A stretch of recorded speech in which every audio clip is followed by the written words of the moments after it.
Hello and welcome to episode 288 of the official EstablishTheRun.com podcast. My name is Adam Levitan.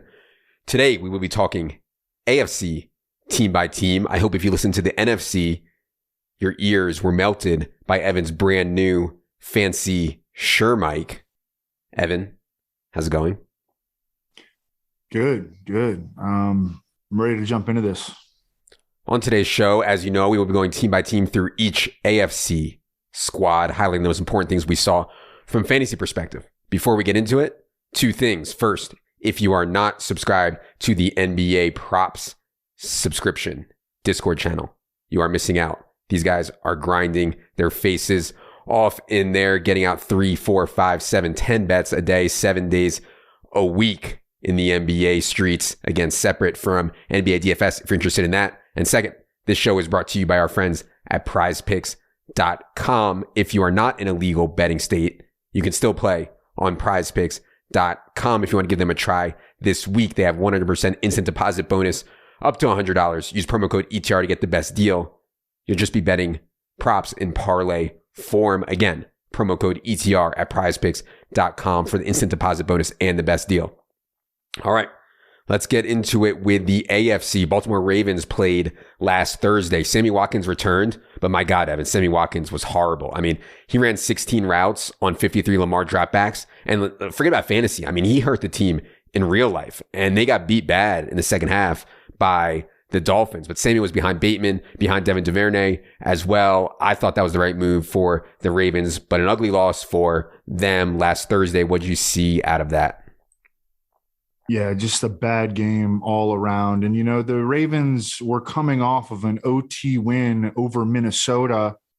And I don't know, maybe I should have factored that in more to my projection for the game, because I expected the Ravens to take care of business against the Dolphins, and they absolutely did not. I do think that the Dolphins, though, people really have gone overboard in just shredding the Dolphins because they, their entire defense was built on having Byron Jones and Xavier Howard and, a really strong secondary. Javon Holland, the safety, is really coming on. But those guys were injured early in the season. And, their defense just was a shell of itself, at least a shell of what it was in 2020. And their quarterback has been injured, and their offensive line is just really, really young and has gone through some serious growing pains, and it may continue to struggle the rest of the way. But I think that there's a lot more talent there than what people have given it credit for. Devontae Parker and Will Fuller have been out. They were still out in this game.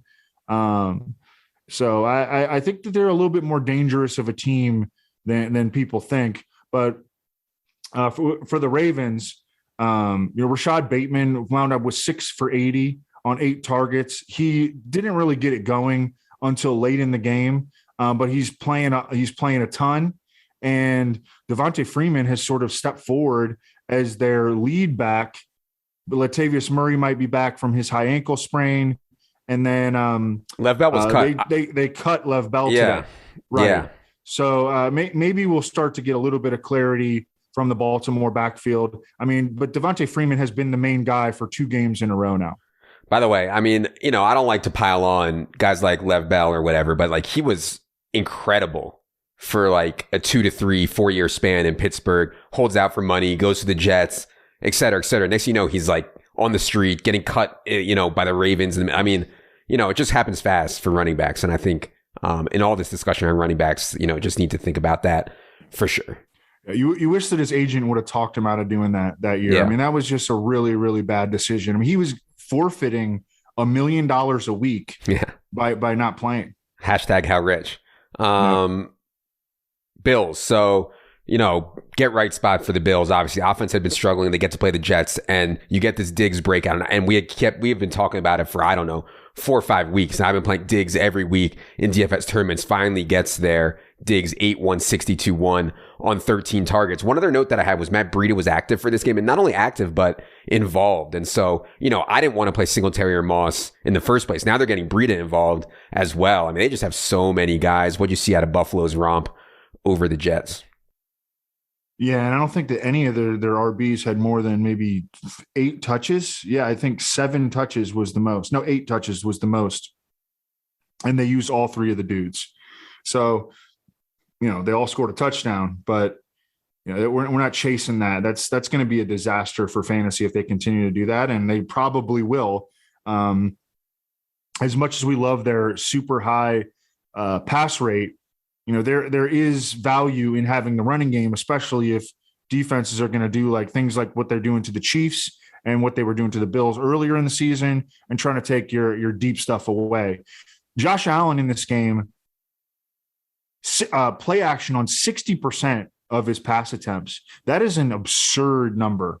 I mean, that is like, we're getting to the point where like, we're just going to run play action on every first and second down pass play, which, I mean, hey, it's fine by me, but I think it's really interesting when you look at the end of the season, play action, the highest percentage in the league among teams, it's like maybe 30%, 60% of his pass attempts off play action. And he killed it against the Jets. He is a top 2 fantasy quarterback on the season so far.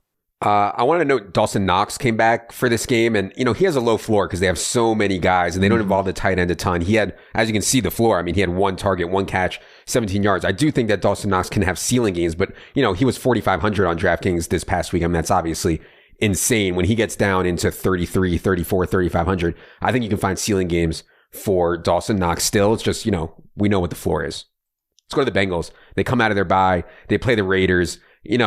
Bengals have been very high in pass rate over expectation over the last month or so, 5th in the league. Over the last 4 weeks are the Bengals in pass rate over expectation, also lead the entire league in pass rate over expectation. In the red zone, they have everybody healthy, all 3 wide receivers. I mean, I feel like we know what we're getting at this point from the Bengals with the situation with Mixon, all the wide receivers. So yeah, I mean, this game against the Raiders, I'm excited to see how the Bengals can play anything on them as they come out of their bye. No, I would echo all your sentiments. We can move on to the next one. It's so funny. I mean, I've played T. Higgins like every week in cash that he's been, and he's like 5,400 again, and everybody's so frustrated playing T. Higgins, but the underlying usage on T. Higgins is really good, man. I mean, it's really good. Yeah, and he's only got 1 fewer red zone target than Jamar Chase. Jamar Chase has like all the touchdowns. You would think the positive touchdown regression is going to hit T. Higgins soon. Cleveland. And it doesn't matter because Chubb will be back, and I'm sure a bunch of other guys will be back in the backfield. But I just wanted to note, shout out to AAF superstar Dearness Johnson, who, despite them getting crushed, had a really good game. Again, 24% target share, 157 yards on 26 touches. That was the good. They obviously have something really good in Dearness Johnson and Kareem Hunt and Nick Chubb. I mean, they're just so loaded. The problem is Baker Mayfield is playing at like, I don't know, bottom 5 quarterback level. Like among starters, like he's been so bad and he got a knee contusion. I don't think it's a big deal. I think he'll be fine, but his level of play is so low and it's hard to like play in the NFL or try to win at a high level in the NFL when your quarterback play is so bad. I don't know what they can do to solve this situation with Baker. Any Browns takes? I mean, they got wrecked at New England. I mean, I think it's getting to the point where you have to wonder if Case Keenum is a better option. Oh boy. Yeah. I mean, Keenum got in there for the last quarter when Baker was hurt. I mean, Keenum, he's played a little bit this year, and I mean, he hasn't been any worse than Baker has. Yeah. What a mess. Yeah, I mean, that's the thing. Like, Jarvis Landry typically projects well because he sees such a high share of targets, but they're so low ADOT, and the team doesn't want to throw it all. And Baker's so bad. Like, I love fading. And they throw the ball to tight ends when they're in scoring position. Yeah, I mean, Landry is. We're not playing him. Let's go to the Broncos. They have a lot of guys now, man. I mean, when they have Judy and Sutton and Tim Patrick and Noah Fant and Albert O and Melvin Gordon and Javonte Williams, like their skill core is loaded. And like Teddy can't support all these guys. Jerry Jeudy still had 9 targets for a 25% share, wasn't able to be too efficient on them. But yeah, I mean, Noah Fant's losing some routes to Albert O. It's just not great for fantasy when they're using all these guys. In theory, though, the offense should be good. I mean, they're loaded. They definitely struggled with the Eagles' defensive line, though. And Brandon talked about that in his article last week. They didn't have either of their starting tackles. Eagles' defensive line kind of overwhelmed them a little bit. What'd you see out of the Broncos' loss to the Eagles? Yeah, they just need a better quarterback. I love Teddy, and I think he's an excellent backup and, a guy who can go win. You give him a 5-6 game stretch and he can be a quality starter, but and he's just not a big time, number one quarterback. And that's the issue. That's why they can't capitalize on all this talent. They really do have talent, even on the offensive line. And I know that they were down their two starting tackles in this game, Garrett Bowles and Bobby Massey. But they have a good offensive line. They've got a ton of good skill position players. I think that the pendulum might be starting to swing toward Javonte Williams because he played more than Melvin Gordon this one. Yeah. Melvin Gordon lost a bad fumble, and Javonte Williams was kind of the dude after that. We'll have to see, but there are some slight signs that the pendulum might be swinging toward Javonte. Yeah, I mean, I hope so, man, but I don't know. Yeah. I mean, it was a bad fumble. It's a hope thing. Yeah, it's definitely a hope-based thing. It was definitely a bad fumble from Melvin, but I don't know if they're going to punish him for it. Like he's not like some young dude playing for Belichick, so I don't know. Right, we'll have an eye on it. But maybe it's just time to move on. Yeah, I mean they're 5-5 still. If they can get to 5-7 or 5-8, maybe they can go to Javonte more. Texans, so they'll come out of their bye at the Titans. Do expect Tyrod Taylor to start this game. I don't have a lot to say about the Texans as always, other than Brandin Cooks is going to see like a 30% target share the rest of the way, and you could certainly do worse than having Brandin Cooks in your lineup, I think, even though it's like hard to stomach. Any thoughts on the Texans as they come out of their bye? Yeah, his target share, Brandin Cooks' target share with Tyrod under center has been exactly 30.5%. Yeah. So you continue to, you could have trepidation about the quarterback situation in Houston, but Brandin Cooks has been a baller this year, and you continue to play him with confidence. I think that Nico Collins is an interesting, super sleeper for the second half of the year. He's running a lot of routes. Like he was the clear number 2 in that game against the Dolphins before the Texans bye. Tyrod was really bad in that game. So bad. Yeah. So I do wonder if he has another game like that, do they think about going back to Davis Mills? But that's all I got. I know. I'm interrupting the video. Wah.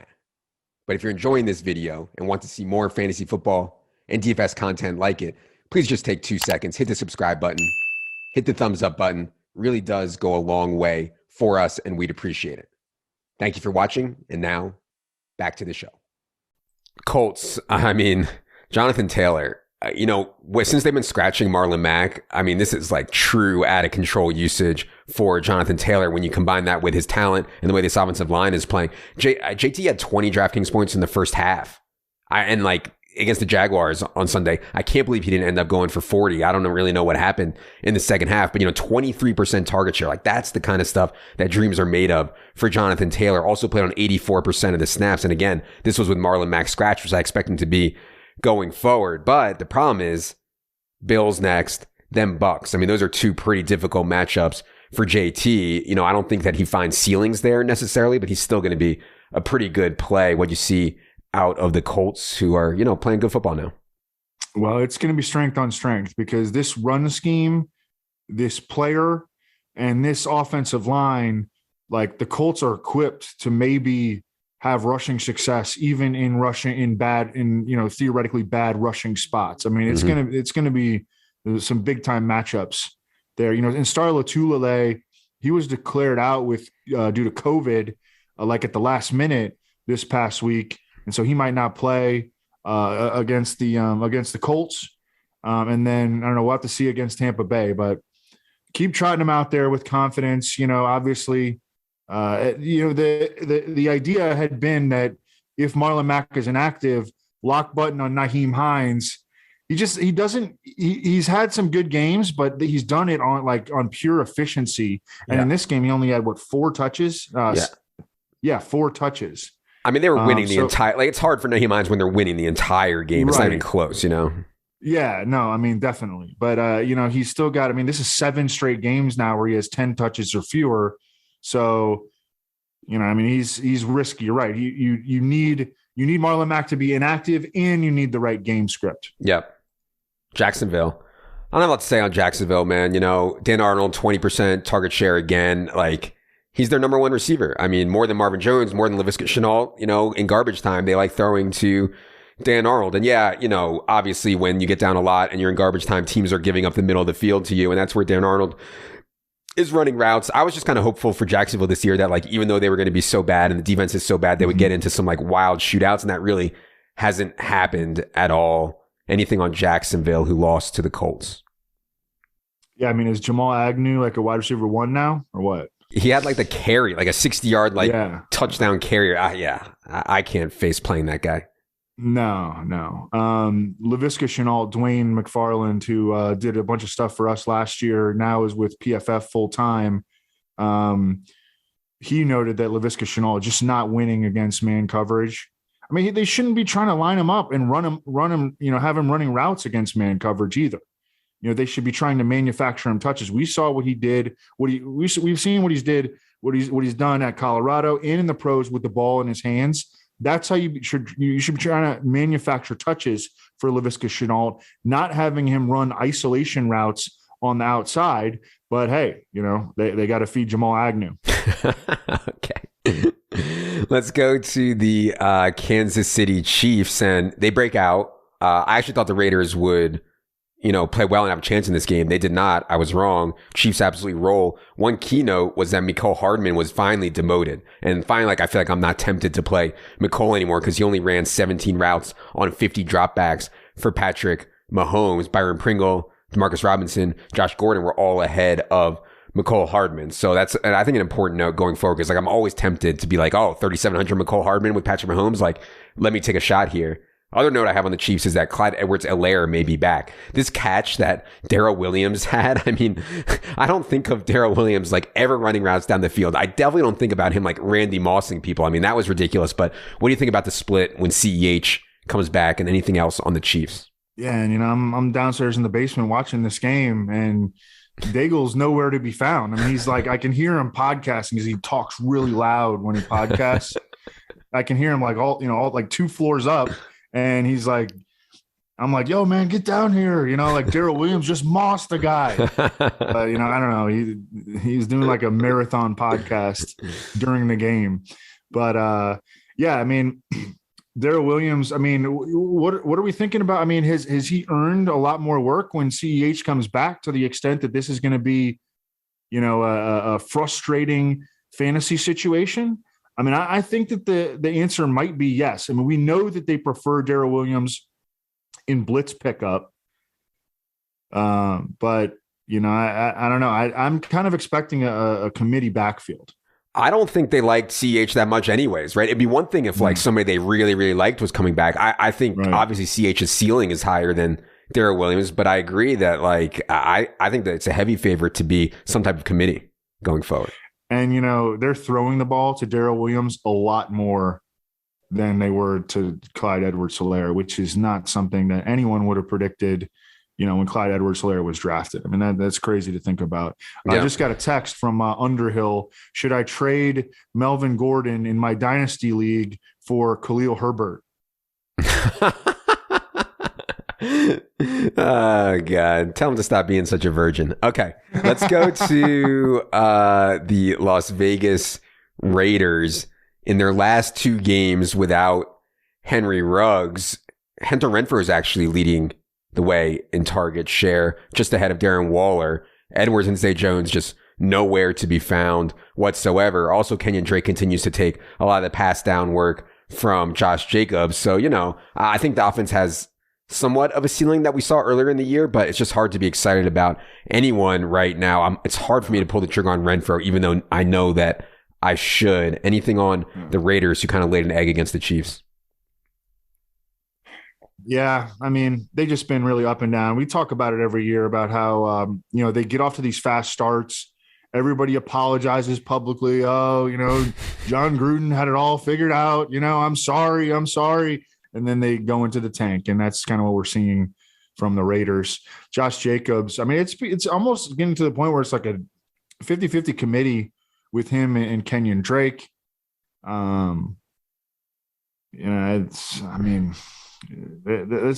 is not a fun team really anymore, especially when Hunter Renfrow is the alpha in the passing game. Chargers. 3 out of the last 4 games, man, and I absolutely love Justin Herbert, and I love playing Justin Herbert in DFS, but 3 out of the last 4 games, he has not been good. And it's hard for me to put my finger exactly on what's wrong. He's kind of stopped going to Mike Williams. And even though I know you mentioned that stuff from Dwayne about how often guys are beating man coverage, I mean, Mike Williams is winning. And Justin Herbert is not finding him. So I don't know what's going on with Justin Herbert, to be honest. Donald Parham also. I mean, free Donald Parham, man. 10 routes on 41 dropbacks. Come on. It's enough already with Jared Cook. Any idea what's going on with Justin Herbert? Any optimism going forward? Because, I mean, he obviously, I feel like it could just be small sample nonsense, but I don't know. Any thoughts on Herbert? That's where I would lean. Yeah. Yeah. Yeah. I mean, I talked about in the moment and you're like, what the heck is going on? But like, you know, he's going to snap out of it eventually. He's too talented, and there's too much talent around him. Yeah, they play Steelers in the Sunday night game this week. Then they play Broncos, then Bengals. I mean, and the Steelers sound very intimidating right now. You know, on paper, they always sound intimidating on paper. They're not going to have Minkah Fitzpatrick in all likelihood, or T.J. Watt. So, you know, that's not going to be your typical. And Joe Hayden also has been dealing with a mid-foot sprain.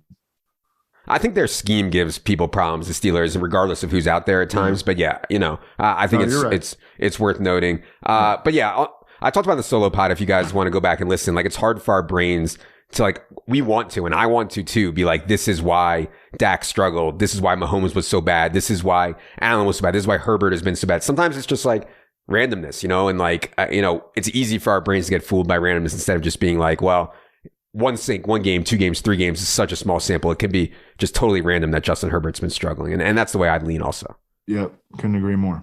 Let's go to the Dolphins. So it was weird, man. Like, Tua didn't start the game, but he was healthy enough to come in and play really well against the Ravens in the second half. I don't know what they were thinking. Like, they were trying to protect him. I don't know what, but he was clearly healthy enough to play. He comes in and plays really well. They get the Jets next.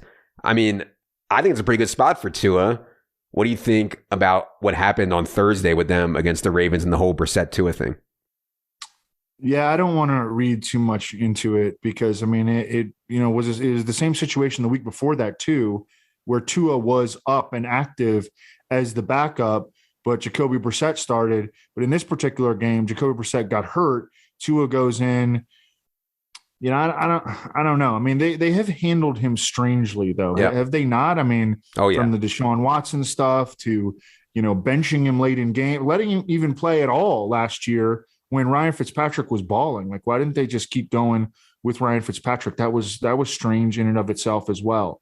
So their handling of him, I guess we should say that we can't be surprised that it continues to be strange because it's been strange all along. But yeah, I mean, this is an awesome spot for him. Hopefully that the long week, the quote unquote mini bye, will allow them to get some dudes back. Maybe Will Fuller. I don't know. We haven't seen, you know, he's been a ghost like all season. And then Devontae Parker has been dealing with the hamstring on and off all season as well.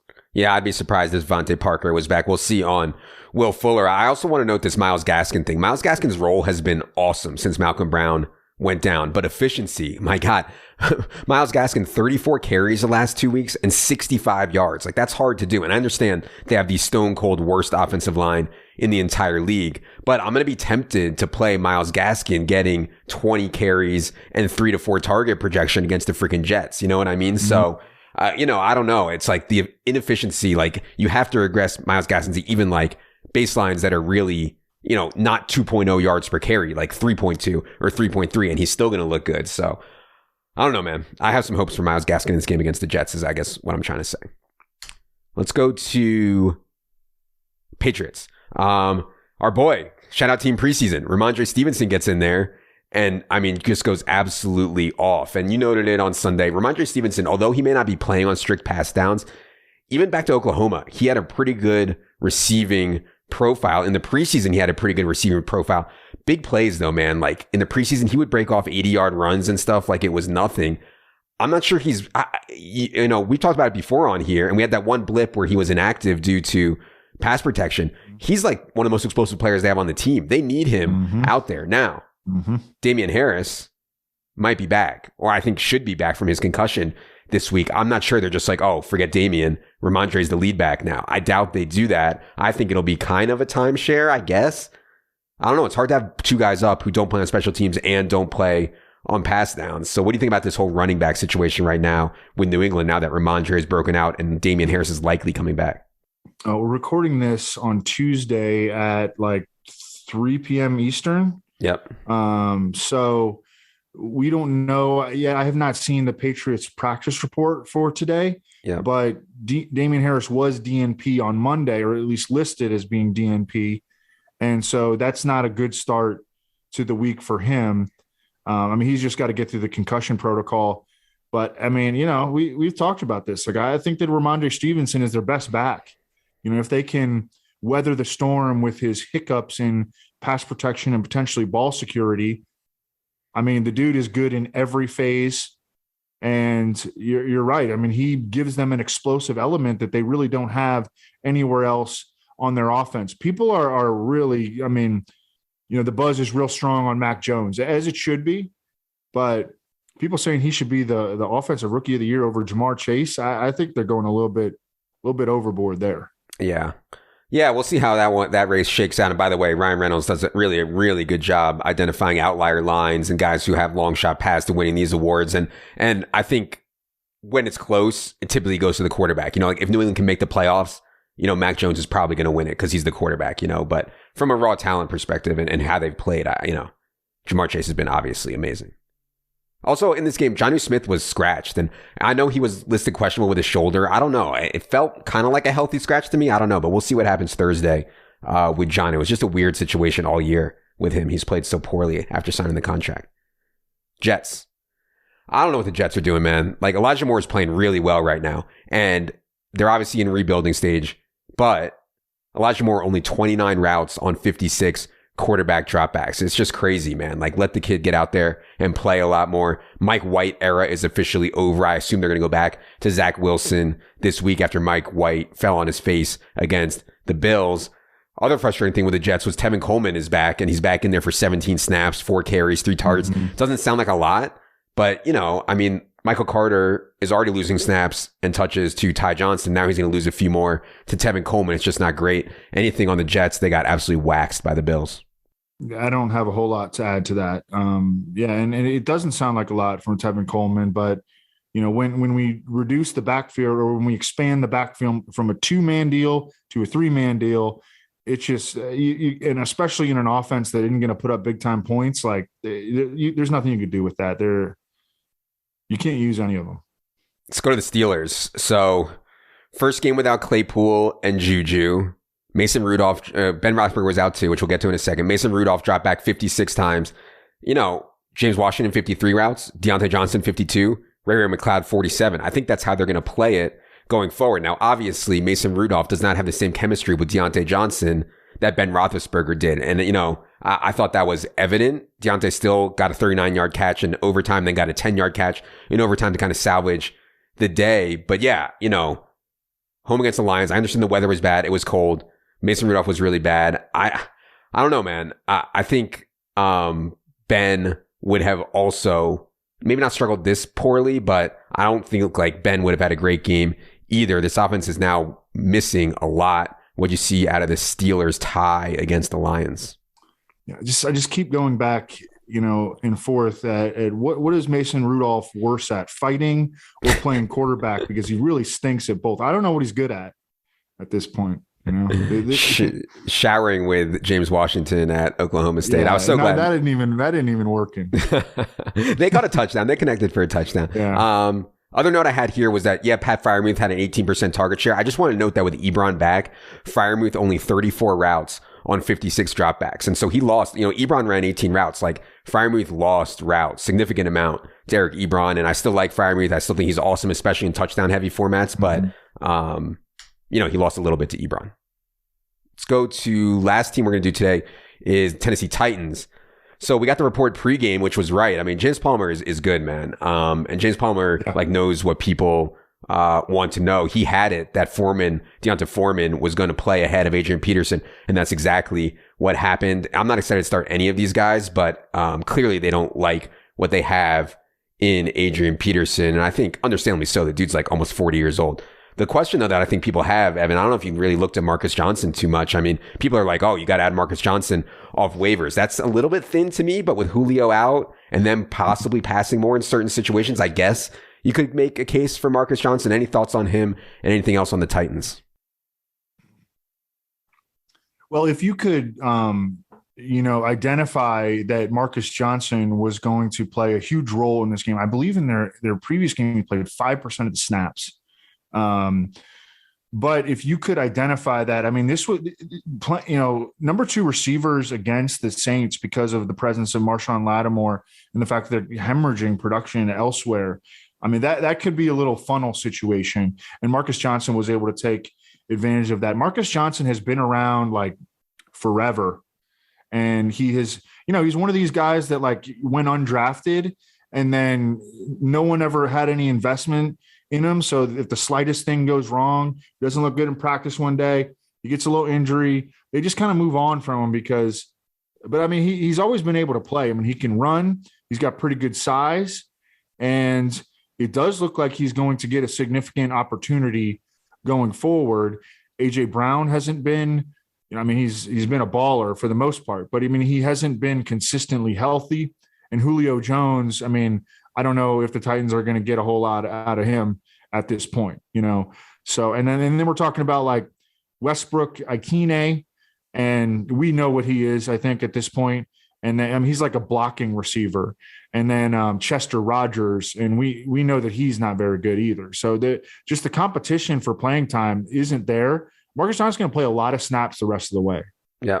Yeah. No, and I think if you're in a deeper format, it's at least worth exploring there, because there's going to be games where Ryan Tannehill has to throw a ton. They're not going to get much going with Davonte Freeman and McNichols and Adrian Peterson, whoever else. That's going to do it for this AFC team by team podcast. Hope you all enjoyed. Please subscribe. It is indeed free anywhere podcasts are found. For Evan, for producer Luke, I am Adam. Good luck, everybody.